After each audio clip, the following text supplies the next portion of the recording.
రేపు మధ్యాహ్నం జరగబోతున్న సిద్ధం సభకి సర్వం సిద్ధమైంది. ఈ సిద్ధం సభకి కార్యకర్తలందరూ పెద్ద ఎత్తున రావడానికి చాలా ఉత్సాహంగా ఉన్నారు. ముందు ఉత్తరాంధ్రలో జరిగిన సభ చూసిన తర్వాత మన సెంట్రల్ ఆంధ్రాలో ఇక్కడ మన సెంటర్ కాబట్టి ఇది ఇంకా మరింత ఉత్సాహంగా పెద్ద ఎత్తున జరగబోతుంది అన్నదానికి మాకు కార్యకర్తల నుంచి ఉన్న ఒత్తిడి, మేము ట్రాన్స్పోర్టేషన్ అరేంజ్ చేయడానికి మాకు ఇచ్చిన బస్సులు సరిపోవట్లేదని ప్రతి గ్రామం నుంచి కూడా అందరూ ప్రశ్నలు పెడుతున్నారు. అంటే దీని అర్థం ఏంటంటే ఆల్రెడీ కార్యకర్తలందరూ ఉత్సాహంగా ఉన్నారు.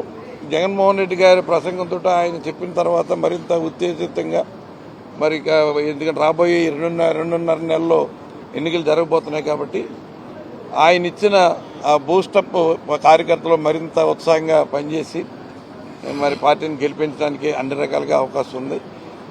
ముఖ్యంగా ఏంటంటే ఇవాళ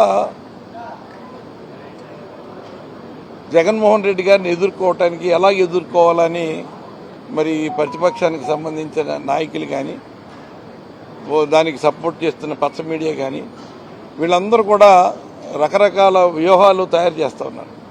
కానీ జగన్మోహన్ రెడ్డి గారిది ఒకటే వ్యూహం,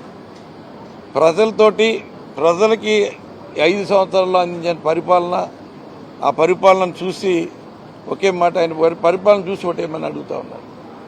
మరి దానికి ప్రతిపక్షాలు సిద్ధమా? మేము 5 సంవత్సరాలు పరిపాలించాం రాష్ట్రాన్ని.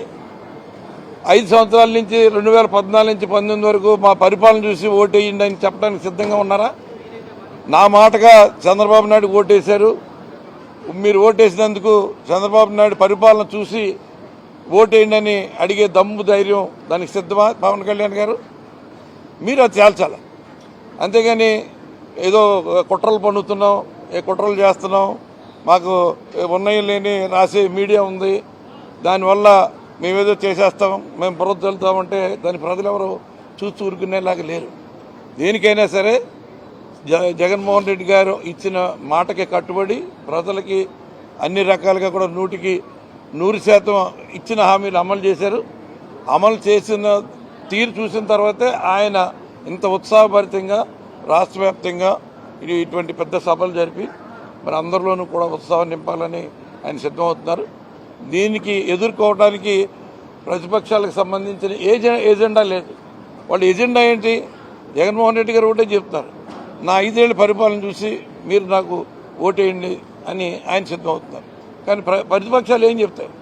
ప్రతిపక్షాలు రోజుకొక స్టాండ్ మార్చుకుంటున్నాయి. మొన్నటి వరకు ఈ పథకాలు, సంక్షేమ పథకాలతోటి ప్రజలు సోమరపోతులు చేసేస్తున్నారని ఒక స్లోగన్ ఇచ్చారు.